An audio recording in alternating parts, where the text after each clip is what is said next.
तो देखिए राष्ट्रीय मिलिट्री स्कूल का जो एग्ज़ाम हुआ था तो उसमें ऑफिशियल आंसर की में कुछ गलतियां थी।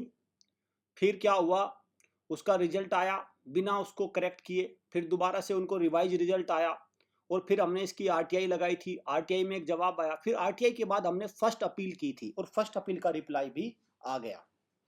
अब आगे क्या करना है देखिए, पूरी प्रोसेस को समझिए।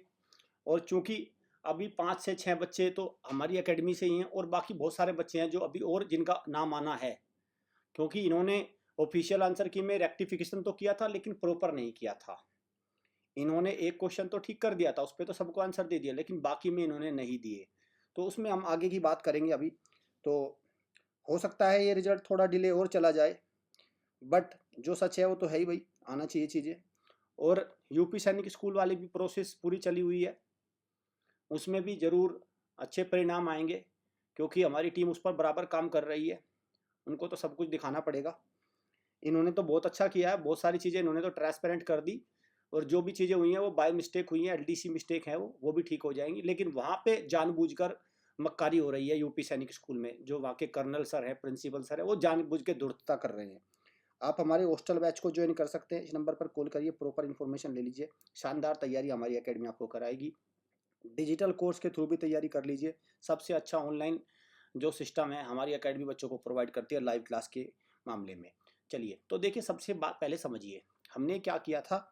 हमारा ये बच्चा इंटरव्यू दे के आ चुका है, लेकिन हमने इसमें क्या किया था, जो आरटीआई का जवाब आया था उसमें भी हमने क्या किया था, फर्स्ट अपील के लिए गए थे। फर्स्ट अपील में क्या होता है कि एक आरटीआई में एक सीनियर ऑफिसर होता है, जो मतलब ये पब्लिक इंफॉर्मेशन ऑफिसर होता है, उससे ऊपर एक ऑफिसर होता है। उसको जो आरटीआई में आपके पास जवाब आया है, अगर आप उससे सहमत नहीं हैं तो आप फर्स्ट अपील के लिए जाते हैं। तो फर्स्ट अपील के लिए गए थे हम। माय नेम इज़ ये, I had file RTA as registration number, ये सारी चीज़ है, आरटीए एप्लीकेशन नंबर। और मैंने ये प्रोवाइड किया था RMS CT exam, NILT provide official answer key set C question paper. Sir I am not satisfied with the answer key given by the exam conducting agency. As per official answer key, the answer of the question 63 is given by agency is option C, while the as per national portal of India, Indian government option D। तो ये तो इन्होंने सही कर दिया था, but question number 195 इन्होंने सही नहीं किया, ठीक है। And there are 2 more question as question number 181 and question number 80 whose answers are wrong. Sir, I am attaching the supporting documents related to this. Thank you। तो ये हमने फर्स्ट अपील की थी। तो अब फर्स्ट अपील का reply आ गया है, फर्स्ट अपील की तरफ से जजमेंट आया है। क्या है देखिए, ये है भाई फर्स्ट अपील का। तो फर्स्ट अपील में मिस्टेक ये हो गई अब इनकी तरफ से, क्योंकि इन्होंने सोचा कि भाई इन्होंने पूरा जानकारी दे दी होगी, तो इन्होंने कह दिया, मैं इसको समझा देता हूँ।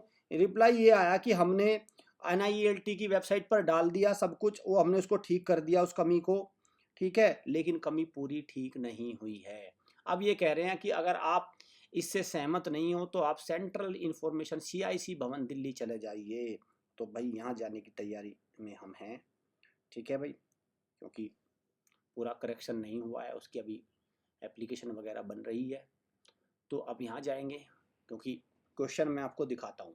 आप मुझे बताइए, दुनिया की कौन सी ताकत इस क्वेश्चन को सही बता देगी? ये आंसर सही है क्या इसका? इन्होंने इनकी ऑफिशियल आंसर की के अकॉर्डिंग ये मार्क कर दिया, इसकी जो ऑफिशियल आंसर की है उसके अकॉर्डिंग ये आंसर सही है।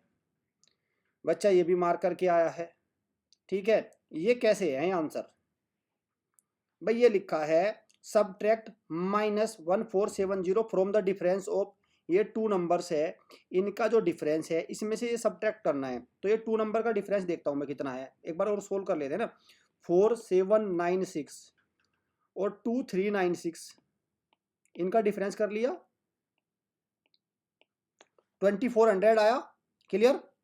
अब मैं ये कह रहा हूँ इसमें से सबट्रैक्ट करना है। 2400 में से 2400 में से मुझे सबट्रैक्ट करना है क्या? 1470 माइनस का है और लिखा हुआ है साहब 1470, तो ये प्लस हो जाएगा। तो ये आना चाहिए भाई 3870। 3870 इसमें है नहीं। अब इन्होंने क्या किया, ये इसको मान नहीं रहे, पता नहीं क्या, मतलब इसकी हिसाब, ये तो कैसे भी आंसर नहीं आ रहा है ना, ये लॉजिक समझ नहीं आ रहा ना, कैसे भी इसको आप निकाल लो। ये दूसरा, ये वाला भी, स्मॉलेस्ट होल नंबर तो आपको पता है 0 होता है, स्मॉलेस्ट होल नंबर और नेचुरल नंबर। तो स्मॉलेस्ट होल नंबर और नेचुरल नंबर कितना होता है भाई? नेचुरल नंबर स्मॉलेस्ट क्या होगा? 1 होगा। तो जब आप इसको डिफरेंस करोगे तो -1 तो कैसे भी नहीं आएगा, ये इसको ये बता रही हैं। हालांकि चलो मैं मानता हूँ ज़्यादातर बच्चों ने यही लगाया, इसको मैं फिर भी एक मान सकता हूँ कि इसका इसका इसका कोई सा भी आंसर हो सकता है। ठीक है, इसका आंसर ही नहीं है। टेक्निकली बहुत साउंड जाओगे तो ये आंसर निकलना चाहिए था, इसका भी बहुत डिटेल में जाओगे, चलो छोड़ो इस बात को, लेकिन ये तो है प्योर प्योर, और ये भी है ही 2 और 1 क्वेश्चन हो रहे। तो इन्होंने इनके सारे आंसर ठीक नहीं किए, सिर्फ एक को ठीक करके बैठ के, तो जाहिर सी बात है भाई जाना तो पड़ेगा। हालांकि मैं एक बात बता दूं भाई, हमारी टीम यहाँ तो चलो जाना है ही, इसमें तो मैं इतनी, लेकिन यूपी सैनिक स्कूल का जरूर मैंने बोल दिया कि भाई यूपी सैनिक स्कूल में जरूर, पेरेंट्स का, बहुत सारे पेरेंट्स का हमें सपोर्ट मिल रहा है, मैं थैंक यू देना चाहूँगा। बहुत सारे अभिभावक भी हमें सपोर्ट कर रहे हैं उसमें, उन्होंने भी तमाम चीज़ें कर दी हैं, और वहाँ पे भी फ्रूटफुल रिजल्ट आएंगे। और जो बंदा गड़बड़ करेगा तो जाहिर सी बात है उसमें फिर लीगल एक्शन की तरफ चला जाएगा, ये सारी चीज़ें हैं। खैर मैं आपको ये बात बता दूं, और अभी फाइनल रिजल्ट आ जाएगा, लेकिन बाद में भी इसकी एक लिस्ट आने की पूरी संभावना है, क्योंकि जैसे इसकी एप्लीकेशन वगैरह बन जाएगी तो फिर उसमें फाइनल रिजल्ट पब्लिश करते वक्त उसको भी कहीं ना कहीं विधायक डाला जाएगा, उनको भी बुलाया जाएगा, कुछ ना कुछ उसमें गुंजाइश बनेगी। खैर आप पोस्टल बैच को ज्वाइन कर सकते हैं, आप डिजिटल कोर्स को ज्वाइन कर सकते हैं। आपको हमारे चैनल से कैसी इन्फॉर्मेशन मिलती है, कितने आप सेटिस्फाई रहते हैं, ये कमेंट बॉक्स में हमें लिख के बताइए।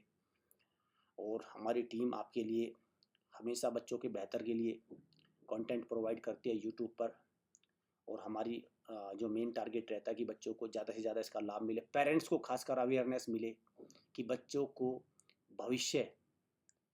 के भविष्य को लेकर उनको कैसे सतर्क रहना है और कैसे आगे बढ़ना है।